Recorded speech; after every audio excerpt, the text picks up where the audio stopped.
रहा रिकॉर्डिंग। देखो बेटा, कल जो पार्ट हम लोग देखे थे, यहाँ पे हमने 6 क्वेश्चन बना दिए भेजा था।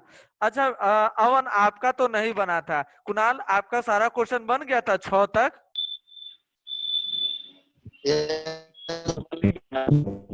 अच्छा थोड़ा रुक रुक यार। अनुराधा आपका तो पूरा बन गया था 6 तक, हमने चेक कर लिया था। Yes sir. सनी आपका बना था पूरा 6 तक? सनी नहीं बनाए थे सर। कहाँ तक बनाए थे? एक भी बना था? अभी गांव में है अरे तो तो कैसे बनाते? कम से कम क्वेश्चन अच्छा जो भेजे थे वो लिखा था, कम से कम जो जो भी भेजे थे पीडी जो भी हाँ फाइल सब। था वो नोट कर लिया था? नहीं अभी तो नहीं, कॉपी पे है नहीं तो नोट कर रहे हैं। तो कम से कम नोट तो कर लेना चाहिए था बाबू, नोट कर लेना। न्यू कॉपी नहीं मिल रहा है, दुकान नहीं ना खुला है सर। नहीं ना दुकान तो अभी नहीं है, मिलेगा नहीं। जो सामने जो भेज रहे क्वेश्चन वो करे बनाने उन्होंने के लिए वैसे। अच्छा छोड़िए, चलिए अभी सामने देखिए कल जिसका छुट्टी ना वो कर लेगा। देखिए सुधांशु भी आ गया है, चलिए सर सुधांशु भी आ गया। कुणाल हट गया सर। कुणाल हट गया, आ गया कुणाल। सुधांशु आपका बेटा कल वाला बना था क्या थोड़ा बहुत भी? कल जो 6 क्वेश्चन था जो? हाँ सर बन गया था। बहुत अच्छा सुधांशु। चलिए एग्जाम्पल तो दिखा ही दिए थे। तो आपका बच गया, सन्नी का बच गया और अमन का बच गया। तो कल सन्नी और अमन 4 बजे थोड़ा सा कांटेक्ट कर लीजिएगा, हम बता देंगे। बाकी लोग का तो हो गया था। चलिए आज हम लोग उससे थोड़ा सा कल आगे। क्लास रहेगा ना सर? कल क्लास नहीं रहेगा, कल खाली रिवाइज क्लास रहेगा। जिसका नहीं बनेगा आगे नहीं बताएंगे, जो पिछलका जिसका दिक्कत रहेगा वो बताएंगे। ठीक है, पिछला में जिसको जितना दिक्कत रहेगा। ठीक सर। हाँ ठीक सर। 6 क्वेश्चन ये सब जो भेजे थे उसमें किसी को कोई दिक्कत रहेगा तो वो पूछेगा। चलिए सर ठीक आप है। पीडीएफ सर हाँ आप पीडीएफ भेज के बोले थे। पीडीएफ करके। वो जो कल जो सेट 1 था उसका हिंदी में लिखा हुआ था ना तो हाँ हम हाँ लोग हाँ भेजे थे। किए थे। हाँ तो उसको नोट कर लेना था कॉपी पे। हाँ हाँ नहीं मिला हमको सर। आपको नहीं नोट हुआ? काहे? मिला ही नहीं हमको, भेजे थे आप। नहीं ग्रुप में हम डाले थे त ग्रुप में डाले थे हम, साफे नीचे लिख दिए थे किसको नोट कर लीजिएगा आप। अच्छा फिर से आज भेज देंगे, हम ग्रुप में डाल दिए थे ना जी, बाकी लोग तो नोट करवे किया था। सेट डॉग सेट फिर से आपकी बात देखिए सामने, फिर हम भेज देते हैं, बल्कि देख लीजिएगा। फिर जो है अभी ठीक तुरंत भेज देते हैं। जरा सा। देखिए अभी फिर चला गया है, फिर बल्कि लिख लीजिएगा, छूट गया होगा तो फिर से भेज दिए हैं। चलिए ठीक है, तो आज आगे देखते हैं, आज भी भेज देंगे, रोज भेज दिया करेंगे, रोज कॉपी किया करिएगा और रोज होमवर्क आपको मिलेगा बनाने के लिए। ठीक है, ये रोज का सीक्वेंस यही रहेगा। चलिए आज हम लोग शुरू करते हैं। देखिए आज भाग नंबर 2 की बात करते हैं। आज जो आता है, आज है आपका ये जो भाग नंबर 2, ये जो है ना पार्ट आपका, जो भाग नंबर 2 हम लोग इसको आज थोड़ा सा हम लोग डिस्कशन करते हैं। भाग नंबर 2, कल भाग नंबर 1 था, आज भाग नंबर 2। भाग नंबर 2 में आता है सेट। तो सेट जो होता है ये वाला आया था रिक्त से, रिक्त समुच्चय था ना यहाँ पे, ये था आपका रिक्त समुच्चय है ना। भाग नंबर 2 परिभाषा है ना। हाँ ये तो किसका परिभाषा था? तो रिक्त समुच्चय का। 1 मिनट रुक जाइए, इसको नहीं इसको ओपन करते हैं। हाँ हाँ देखिए भाग 2 में क्या कहता है, देखिए ये वाला जो समुच्चय है, 2 समुच्चय के बाद एक ये चीज आपको दिया हुआ है। हाँ भाग नंबर 2 ये है परिभाषा। और 1 सेकंड, ये जो है ना, ये जो है हाँ ये वाला देखिए भाग नंबर 2 में ये आपका दिया हुआ है रिक्त समुच्चय। आज जो हम लोग डिस्कशन करेंगे वो किसका करेंगे? तो रिक्त समुच्चय का करेंगे। देखिए रिक्त, रिक्त आपका नाम से ही भैया क्लियर हो गया। रिक्त मतलब खाली, खाली मतलब क्या? जिसका कोई अवयव ही नहीं होता हो उसी को कहेंगे हम लोग रिक्त समुच्चय, है ना।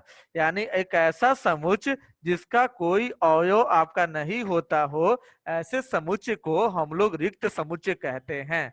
मतलब ये बात से ही क्लियर है, उसका नाम से ही क्लियर है। अब इसको लिखा कैसे जाए, दर्शाया कैसे जाए, तरीका कैसे होता है रिक्त लिखने का? तो रिक्त लिखने का जो तरीका हो गया, या कहिए दर्शाने का तरीका हो गया, तो इसको इसको कहते हैं फाई। या देखो मध्यम कोष्ठ दे दिए, अब मध्यम कोष्ठ में खाली रख देंगे। तो इस तरीके से हम लोग किसी भी रिक्त समुच्चय को निरूपित करते हैं। तो ये बात हमेशा क्लियर रखिएगा, कभी भी एग्जाम में आपसे पूछेगा कि बताइए कि रिक्त समुच्चय क्या है, रिक्त समुच्चय की परिभाषा क्या है, तो हम लोग करेंगे कि एक ऐसा समुच्चय जिसमें कोई अवयव नहीं हो उसे रिक्त समुच्चय कहते हैं। यानी रिक्त समुच्चय को फाई या इस तरह से मध्यम कोष्ठ से निरूपित करते हैं। चलिए ये तो बात नाम से हो गया, उसकी परिभाषा। अब अगर बोलेगा कि भैया बताइए कि उदाहरण आप दे सकते हैं रिक्त समुच्चय का, तो हाँ उदाहरण भी हो सकता है। देखो ये जो तरीका है वो समुच्चय निर्माण विधि हमने बताया था। दो तरीका हमने बताया था, रोस्टर तरीका जिसमें सारे अवयव को 1 by 1 कॉमा दे करके मध्यम कोष्ठ में लिखने का जो तरीका हो गया वो रोस्टर तरीका हो गया। और एक सांकेतिक तरीका है जिसको हम लोग कहते हैं समुच्चय निर्माण तरीका। तो हम उसी रिक्त समुच्चय को थोड़ा समुच्चय निर्माण तरीके के माध्यम से समझते हैं उदाहरण लेकर के। जैसे क्या, हमने माना कि बी कोई सेट का नाम है, और ये आपको हम बता दिए थे कि कभी भी कोई भी समुच्चय के या सेट का नाम जो होता है वो कैपिटल लेटर में होता है, बड़ा लेटर में। और उसके लिखने का तरीका जैसे समुच्चय निर्माण का, मान लिया कोई अवयव बी का एक्स है, और एक्स की खासियत क्या है भाई, एक्स की विशेषता क्या है? तो एक्स वर्तमान में कक्षा 11 और 12 दोनों में पढ़ने वाला विद्यार्थी है। तो अच्छा एक बात हमको बताइए कि कहीं कोई ऐसा विद्यार्थी आपको मिला होगा जो 11वां में भी नाम उसका चल रहा हो, 12वां में भी एक ही साथ नाम चल रहा है? ऐसा कोई विद्यार्थी संभव है नहीं होने सर, का? नहीं है। तो जब ऐसा नहीं चीज, सर। हाँ कभी नहीं हो सकता कि जो एक ही साथ दोनों में 11वां 12वां में पढ़ रहा हो, तो भाई कह सकते कि ऐसा तो हमको एक को विद्यार्थी नहीं मिलेगा, यानी इस समुच्चय तो खाली रह जाएगा, और खाली रह जाएगा यानी ये समुच्चय हो गया आपका रिक्त समुच्चय हो गया, है ना? तो इस समुच्चय को हम लोग कहेंगे आपको रिक्त समुच्चय हो जाएगा। मतलब ये क्या, खाली रह जाएगा। या इसको फाई लिख के भी लिख सकते, इसको फाई कहते हैं, फाई। यहाँ पे इसको लिखते हैं फाई। तो यहाँ पे हम ब्रैकेट में इसको लिख भी देते हैं कि भैया इसका जो नाम है वो नाम है PHAI, इसको कहते हैं फाई। फाई से कह लीजिए, या इस तरीके से इसको लिखते हैं। तो ये चीज आपको ध्यान रखिएगा। अब आते हैं क्या, दूसरा एक और एग्जाम्पल लेते हैं। चलो ये तो बहुत सीधा सा एग्जाम्पल हम ले लिए, चलिए दूसरा थोड़ा सा और एग्जाम्पल लेते हैं। क्या दूसरा एग्जाम्पल है भाई? तो दूसरा जो एग्जाम्पल एक मान लेते हैं कि x² -2 बराबर 0, ऐसा कुछ दे रहा है, जहां पे x एक परिमेय संख्या है। परिमेय संख्या तो भाई पिछला क्लास में हम बताए थे कि परिमेय संख्या ऐसा संख्या है जो p/q के रूप में लिख सकते हैं। तो आप हमें बताइए कि x² -2 बराबर 0, तो x² बराबर 2 हो जाएगा, यानी x बराबर, वहाँ स्क्वायर है कहाँ सर? ये ऐसे ऊपर इसको इस तरीके से स्क्वायर लिखा जाता है। जब भी इस फॉर्मेट में लिखिएगा ना, या मोबाइल वाले फॉर्मेट में आपको लिखिएगा ना मोबाइल पे भी, तो उसको इस तरह से स्ट्रिक करके लिखना पड़ेगा आपको। आप डायरेक्टली यहाँ से नहीं लिख सकते हैं दो करके, तो उसको आप मोबाइल में भी कभी लिखिएगा तो उसको ऐसे ही करके लिखना पड़ेगा। इसका ये कहने का मतलब हो गया, जैसे इसको हम लिख भी देते हैं, इसका मतलब हो गया कि जैसे x² यहाँ पे ब्रैकेट में, बल्कि आपको अगर मान लेते गड़बड़ा जाइएगा तो लिखने का एक तरीका बता देते कि इसको लिखेंगे कैसे। तो इसको बगल में अगर मान लेते हैं गड़बड़ा जाइएगा तो इसको लिख देते, देखिए इसको लिखेंगे x², ये x² है। अगर मोबाइल में ऐसे ही आपको लिखाएगा या कहीं भी जो भी है x², इसको ऐसे ही लिखा जाएगा आपको। x² अगर इस तरह से है, मतलब कि इस तरह से लिखा गया है x² -2 बराबर 0, तो मतलब कि x एक परिमेय संख्या है, तो कहीं परिमेय संख्या नहीं हो सकता है। कहे भाई कि एक्स स्क्वायर माइनस 2 बराबर 0, तो एक्स स्क्वायर बराबर 2 और x बराबर हो जाएगा √2। तो जब √2 हो ही गया तो ये परिमेय संख्या थोड़ी ना होगा √2, है ना। ये तो आवर्त अनावर्त ये सब पढ़ते हैं। तो इस तरह से x तो कभी परिमेय संख्या हो ही नहीं सकता है। तो ऐसा कंडीशन जो कभी हो ही नहीं सकता है दे देगा, तो उसी को हम लोग कहेंगे रिक्त समुच्चय। मतलब कि जो कभी संभव ही ना हो ऐसे कंडीशन वाले को। जैसे मान लो एक ऐसा दे दिया, ऐसे दिनों की संख्या बताएं जिसमें सूर्य पश्चिम में उगता है। हमको पता है कि ऐसा कोई दिन है ये नहीं है जिसमें सूर्य पश्चिम से उगता है, कोई दिन रहबे नहीं करेगा। तो ऐसा समुच्चय रिक्त समुच्चय हो जाएगा। बात समझ में आया ना, कि ऐसा मतलब कि ऐसे ही बोल देगा ऐसे महीनों की संख्या बताइए, ऐसे महीनों का समुच्चय जिसमें साल भर जिसमें 32 दिन होते हैं। तो हमको पता है कि ऐसा कोई महीने नहीं है जिसमें 32 दिन होता है। तो ऐसा कोई भी समुच्चय दे देगा जिसमें मान लेते हैं कि एक भी सदस्य कभी बन ही नहीं सकता है, तो वैसे समुच्चय को कहेंगे हम लोग रिक्त समुच्चय। जैसे मैं एक और नीचे में एग्जाम्पल दे दिया, देखिए एक्स स्क्वायर माइनस 4 बराबर 0 और साथ में कंडीशन दे रहा है कि x एक विषम संख्या है।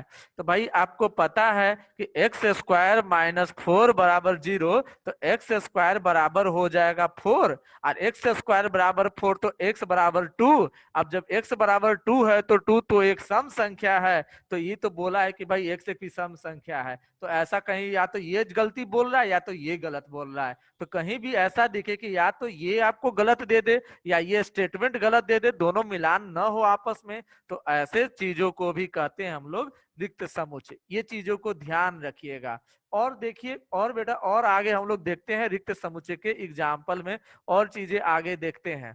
और आगे है और क्वेश्चन देते हैं, थोड़ा सा आपको पूछवा आपसे हम पूछेंगे कि बताइए बेटा रिक्त समुच्चय का उदाहरण कौन कौन है। जैसे देख लीजिए ये सभी हो गया आपका ऐसे, ये सभी जो है तो परिमित अपरिमित हो गया आपको। तो रिक्त समुच्चय देखिए ये सीधे वही बात है कि जिसकी गिनती के जिसमें कोई भी आपको मिलेगा ही नहीं अवयव, तो वैसे समुच्चय को हम लोग कहते हैं रिक्त समुच्चय। ये नाम से ही क्लियर है, यही सब देख रहे हैं। तो बेसिकली आपको बताने का ये काम रह सकता है कि बताइए कि ये रिक्त समुच्चय है कि नहीं है। तो आगे जो क्वेश्चन अभी आपको हम देंगे ना थोड़ा ब्रेक में, तो वही आप पे क्वेश्चन रहेगा कि जिसमें आपको बताना रहेगा कि ये रिक्त समुच्चय है कि रिक्त समुच्चय नहीं है, यही आपको बताने का काम रहेगा। अब आगे देखते हैं, देखिए ये जो हो गया, अब आगे इधर देखते हैं। देखिए कोमल सिन्हा, एक कोमल सिन्हा करके कोई है, वो ज्वाइन कर रहे हैं। देखिए बेटा, देखिए अब उसके बाद आते हैं एक और समुच्चय की आज हम लोग बात करेंगे। रिक्त समुच्चय मतलब तो क्लियर हो गया बेटा कि ऐसा समुच्चय जिसमें तो कोई भी अवयव ही ना हो। मतलब क्या कि साल भर में ऐसे महीनों का समुच्चय जिसमें 32 दिन होता हो, कोई है ये नहीं है, मतलब ऐसा समुच्चय 0 हो गया, कुछ है ये नहीं है, मेंबर खाली खाली रहेगा इस तरीके से, तो ऐसा समुच्चय रिक्त समुच्चय कहला देगा। मतलब क्या, जिसमें कभी भी कोई कंडीशन सेटिस्फाई नहीं करे, तो वैसे कंडीशन वैसे समुच्चय को कहते हैं हम लोग रिक्त समुच्चय। अब आगे हम लोग देखते हैं कि एक और आपको समुच्चय पढ़ना है, एक है परिमित और अपरिमित समुच्चय। देखिए बेटा परिमित और अपरिमित नाम से ही क्लियर है। ये कौन है भाई? हाँ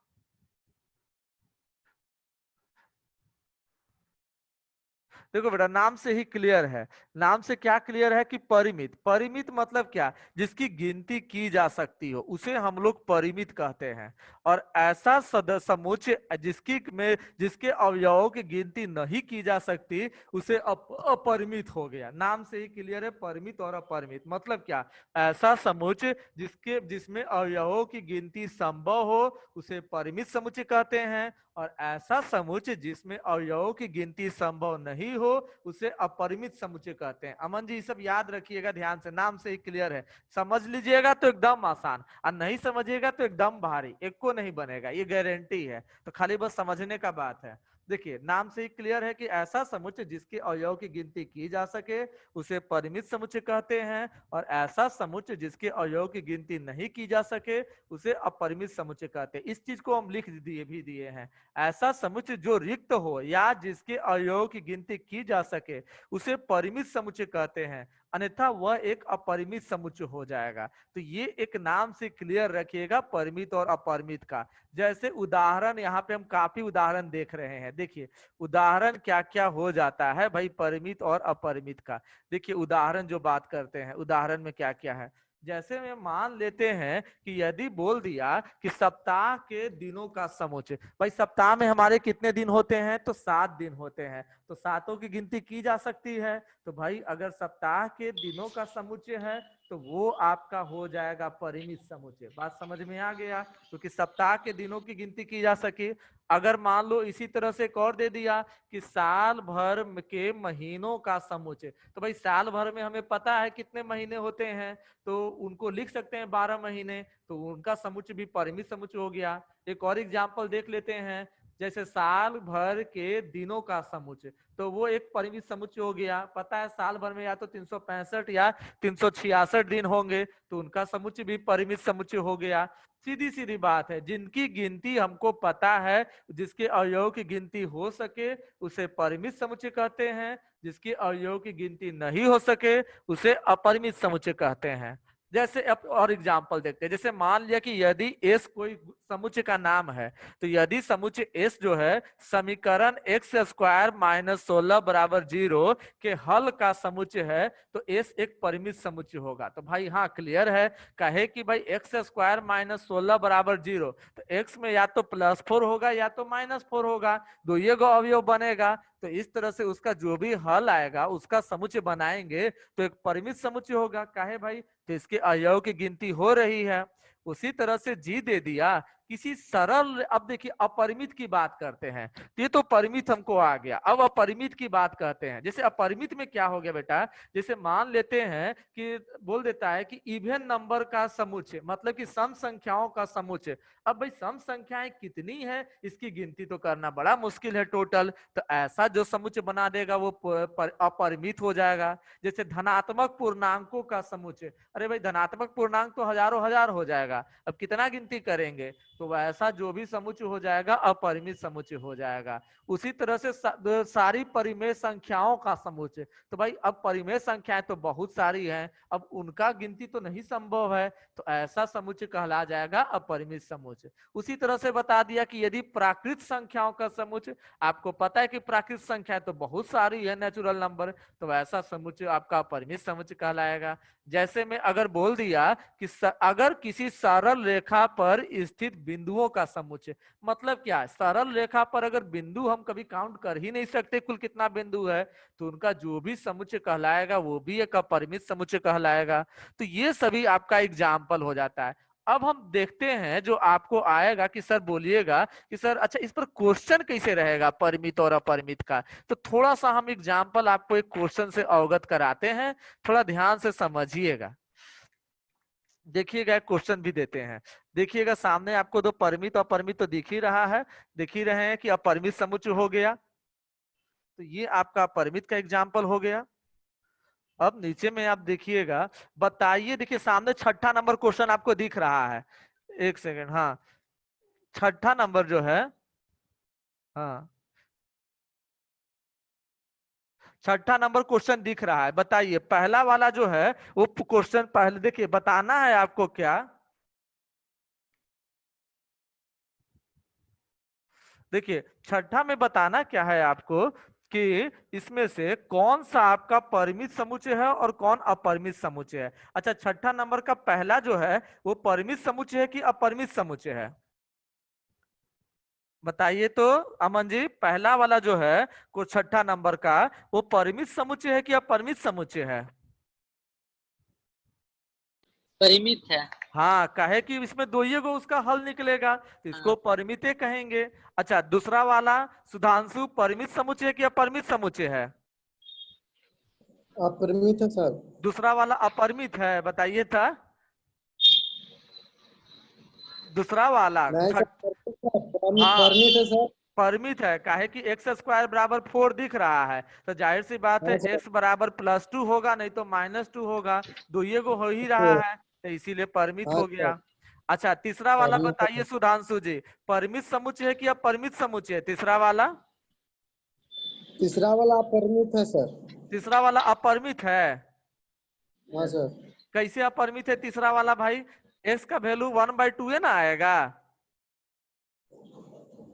यहाँ पे जब सॉल्व करिएगा तो यहाँ पे एक्स का वैल्यू कितना आएगा बताइए तो? एक्स का मान क्या आएगा बताइए तो? इसमें एक्स का मान क्या मिलेगा? 2x - 1 बराबर 0, तो x बराबर क्या हो जाएगा? 1/2, यही ना होता है सुधांशु जी? हाँ सर। तब फिर हाँ बताइए सर। कैसे गड़बड़ा रहा है? एक एक गो ना मान आएगा एक्स का, कि दो चार गो मान आएगा, अनगिनत मान आएगा? हाँ एक सर, एक। एक ही मान है। तब फिर अब एक एक गो मान है, ये है, आप तो गिनती कर ही ले रहे हैं, तो उसको तो परिमित ना हाँ। कहेंगे। वही बात हाँ है। सर। हाँ अच्छा चौथा वाला बताइए, परिमित है कि अपरिमित है? चौथा नंबर। एक एक अभाज्य संख्या है। हाँ एक से एक अभाज्य संख्या है, तो अभाज्य संख्याओं की गिनती कर सकते हैं आप? नहीं सर। तो ये कौन सा समुच्चय हो गया आप? अपरिमित समुच्चय हो। अप- हाँ अब पांचवा नंबर बताइए तो, वो परिमित समुच्चय होगा कि अपरिमित समुच्चय होगा पांचवा नंबर?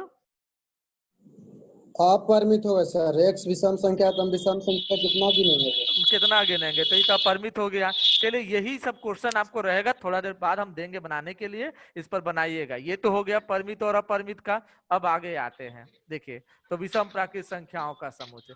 अब आते हैं क्या आपको, देखिए अब आता एक होता है इक्वल सेट। इक्वल सेट कहने का मतलब क्या हो गया?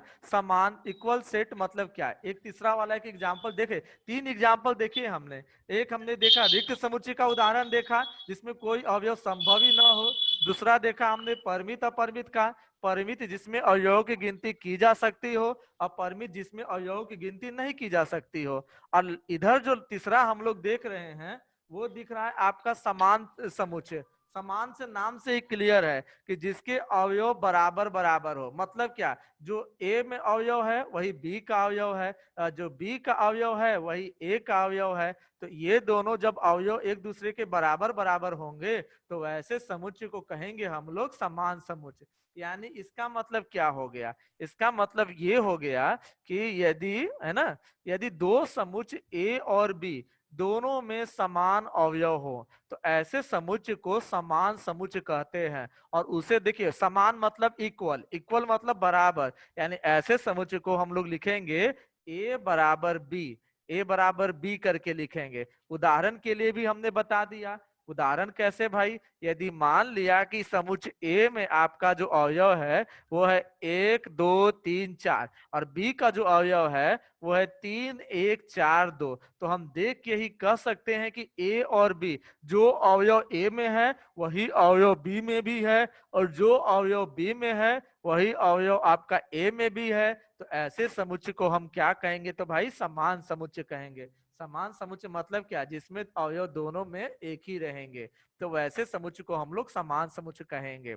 तो ये देखिए 10 मिनट में, थोड़ा सा 10 मिनट में फिर ये डिस्कनेक्ट हो जाएगा थोड़ा सिस्टम। तो फिर अभी जो है ना, इसी तरीके से थोड़ा हम बनाने के लिए आपको क्वेश्चन जो है ग्रुप में हम सेंड कर देंगे, और बना बना करके वहां पे थोड़ा सा पिक्चर दे दीजिएगा। फिर उसके बाद हम आगे थोड़ा सा आगे अब उसके बाद बता देंगे। क्योंकि अब 10 मिनट के बाद आपको पता है कि 40 मिनट के लिए अंतराल पे होता है, और हम इसी तरीके से लिखते हैं कि सामने जो है एक बार बढ़िया से समझा देंगे। हर का यही रहेगा कि प्रतिदिन सामने हम समझा देंगे, समझाने के बाद बीच का जो समय होगा वो बनाने के लिए दे देंगे। कहे कि बेटा जान लो, घर पे होमवर्क कुछ नहीं होता है, अगर हम घर का होमवर्क दे कभी नहीं होगा, तो यही जो समझाएंगे यही सामने बन भी जाएगा, तो इसका मतलब क्लास सक्सेसफुल हो गया है।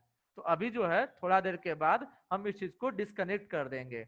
तो देखिए अभी थोड़ा डिस्कनेक्ट ही कर देते हैं, तो हम दे देते हैं बनाने के लिए, बनाइए, उसके बाद फिर से हम लोग इसमें ज्वाइन करते हैं। ग्रुप में हम पिक्चर आपको सेंड कर देते हैं आपको, ठीक है? तो सारे लोग थोड़ा सा अभी डिस्कनेक्ट कर लीजिए, और उस डिस्कनेक्ट कर देते हेलो। हाँ हैं। सर, एक मिनट वेट कीजिए। हाँ हाँ बोलिए। बोलिए ना। हम्म। बोल रहे हैं कि सब लोग को तैयार हो गए हैं और मॉर्निंग में 7 बजे के लिए क्लास के लिए, तो कल से 7 बजे ही कर 7 दीजिए। बजे अगर का कल संडे है तो करना चाहिए तो कर दीजिए। तो 6:30 में नहीं हो पाएगा जी? नहीं सर, बहुत सवेरे हो जाएगा, 7 बहुत बजे ही इन लोग ठीक हम है। 9 बजे उठबे करते हैं सर। अरे देख लो, उधर 9 बजे उठ रहा है, देख रहे हैं ना। ये बरसात में 9 बजे सुतले रहता है जी। गांव देहात में आदमी 9 बजे खेती करता है, पहले बताओ तो। जेका सवेरे के काम होगा वो नहीं करेगा है सब। इतना लाटसाही दिखाता हम है। खेती उती नहीं करते। खेती नहीं करता है तो क्या करेगा खेती? आदमी आज के दिन में सबके वही करे खेती करता पड़ेगा। है। हाँ, आज के दिन में केकरो बिना खेती के काम चलेगा? जेकरा नहीं जानता है, आजकल ओकरो करे पड़ेगा कमाएला। 7 बजे ठीक है सर, 7 बजे रहने दीजिए। ठीक है, 7 बजे तो कर देते हैं तब। ठीक है, 7 बजे कर देते हैं, आपका पिक्चर दे देते हैं ग्रुप में, और उसके बाद सुधांशु तुमको बनाइए। कुछ और उसके बाद हम आगे थोड़ा सा नहीं, और बताएंगे। ठीक है, अभी एंड कर देते हैं सुधांशु और इसको। सन्नी बताओ, सुधांशु और सन्नी। क्या चीज के लिए? क्लास सुबह 7 बजे के लिए? हाँ, सुधांशु और सन्नी क्या बोल रहा है? हाँ सुधांशु जी आ बोलिए। जाएंगे, आ जाएंगे सर, कोई दिक्कत नहीं है। ठीक आ ठीक, तो जाएगा ना? हाँ 7 बजे याद बिल्कुल। रखना, ये हाँ, हमें अब बार बार बोलना पड़ता हाँ, है, और मैसेज ये, में हाँ, आज भी। और ये सब जो लिखा हुआ है ना सामने, इसको लिख लीजिएगा। ठीक है, यही अगर हम बोर्ड पे बोल बोल के लिखवाते और मिटाते तो आधा घंटा इसी में लग जाता। तो हम नहीं इतना करने का मेहनत समझे कि बढ़िया से समझा देंगे। तो इस चीज को ना आप लोग अच्छे से लिख लीजिएगा कॉपी में, जैसे दिखा रहे हैं, बात समझ रहे हैं ना? और लिख लीजिएगा, उसके बाद क्वेश्चन, हाँ उसके बाद क्वेश्चन लिखिएगा, उसके बाद फिर आंसर लिखिएगा जो अभी हम सेंड बोर्ड करेंगे। पे आओ बेहतर रहता सर। बोर्ड पे रहता तो आए जी, ये सब बोर्डवा पे आके छपवाते और कॉपिया पे लिखता तो वही ना बतवा हो गया। ऐसे आराम से समझा दे रहे हैं, बोर्डवा पे समझाने का टाइम मिलता है? आधा तो छापने में ही ध्यान लग जाता है। छापने कब मिटाना तो वही लगल रहता है कि सर रुकिए रुकिए मिटाने मत दीजिए, अभी लिख रहे हैं। आधा तो वही रहता है छापने पर ही। इसमें समझने पर ध्यान दो बेटा। देखो छापो कभी नहीं, नहीं लिखो वो ठीक है, लेकिन समझो पूरा पूरी। हाँ सर। समझने में कोई कमी नहीं, लिखने में तनी कमी हो सकता है, वो बात अलग है। समझने में ऐसे ही कमी ठीक हो जाएगा तो दिख हो जाएगा। इसको लिख तो सकबे करता है, सब कुछ लिखा हुआ तो अच्छा से है, ये है का साफ सुथरा तो देखो, लिखा है, ये ऐसे है। करने से मन दो फायदा होता है। क्या एक फायदा होता है, एक तो पहले लिखा गया, और हाँ डबल फायदा क्या होगा कि हाँ, इसी को पीडीएफ में कन्वर्ट करके तुम लोग को शेयर कर दिया जाता है, नहीं तो शेयर फिर कर घर देंगे। पर हाँ, लिखाएंगे। और घर पे बैठेगा तो आराम से सारा लिख लेगा। एक बार बैठेगा इतना आराम से लिख लेगा सब। और उसके बाद क्वेश्चन जो बना रहा है वो क्वेश्चन दे देंगे उसके बाद।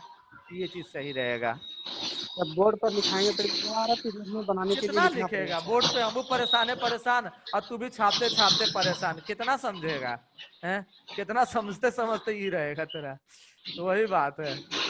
चलो ठीक है, तो एक काम करते हैं, इसको भी डिस्कनेक्ट कर देते हैं। ठीक है, और क्वेश्चन अभी भेजते हैं, सब बना बना के भी ग्रुप में सेंड करेगा। इस पे कोशिश करेगा बनाने के लिए, परिमित अपरिमित लिखना है, बराबर लिखना है, तो ये सब थोड़ा सा लिखना है। अभी देते हैं, रुक जाओ, अभी इसको हटाते हैं, स्टॉप शेयर करते हैं, एंड कर रहे हैं अभी। कट जाएगा अचानक, उससे बढ़िया अपने सब एंड कर देते हैं। और थोड़ा देर में क्वेश्चन भेज रहे हैं अभी। ठीक सर।